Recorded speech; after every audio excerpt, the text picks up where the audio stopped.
আসলে স্টিলের বক্স দরজাগুলোর রঙের নিয়ম কি সেই নিয়ম নিয়ে আপনাদের সাথে একটু আলোচনা করব, যে এই ভিডিওটার শুরু থেকে শেষ পর্যন্ত দেখলে আপনাদের অনেক উপকার হবে আর কি।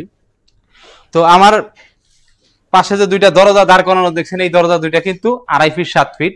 দরজার সাইজটা আসলে বড় বিষয় না, বড় বিষয় হলো দরজাগুলোর ভিতরে আপনি কি কি রঙের আগে কি কি করা দরকার।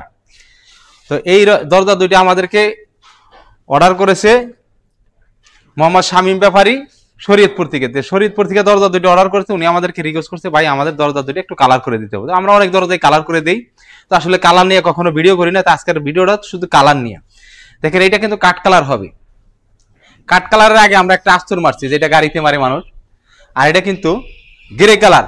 আপনারা অনেকে চাইলে হারে এই গ্রে কালার দরজায় কিন্তু ব্যবহার করি, এই কালারটাও কিন্তু অনেক সুন্দর, এইটাও কালার হয়, কিন্তু আমরা আস্তর হিসাবে এটা কিন্তু আস্তর মারছি একটা, যেটা গাড়িতে বিভিন্ন মানে যেন আপনার না হয় বৃষ্টির পানি অথবা আদার্স পানি টানি লাগলে যেন এটার ভিতরে যেন পানিগুলো না লাগে এবং জং যেন না ওঠে। আর রংগুলা অনেক সময় দেখেন বক্স দরজার রংগুলা কিন্তু শিগলা ওইটা যায়, রসুন পেঁয়াজের শিগলার মতো কিন্তু শিগলা ওইটা যায়, কিন্তু এই আস্তরটা না মারার কারণে কিন্তু শিগলা ওঠে। এই জন্য আমরা আপনাদেরকে আজকের ভিডিও করে দেখানোর উদ্দেশ্য যে আপনি যার থেকে দরজা বানান আর আপনার বাড়িতেও যদি আপনি রং করেন তার আগে কি করবেন, এই ধরনের আস্তর করবেন। খুবই এর ধরনের আস্তর করলে কি হবে, আপনার দরজা কোনোদিন শিগলা উঠবে না। দেখেন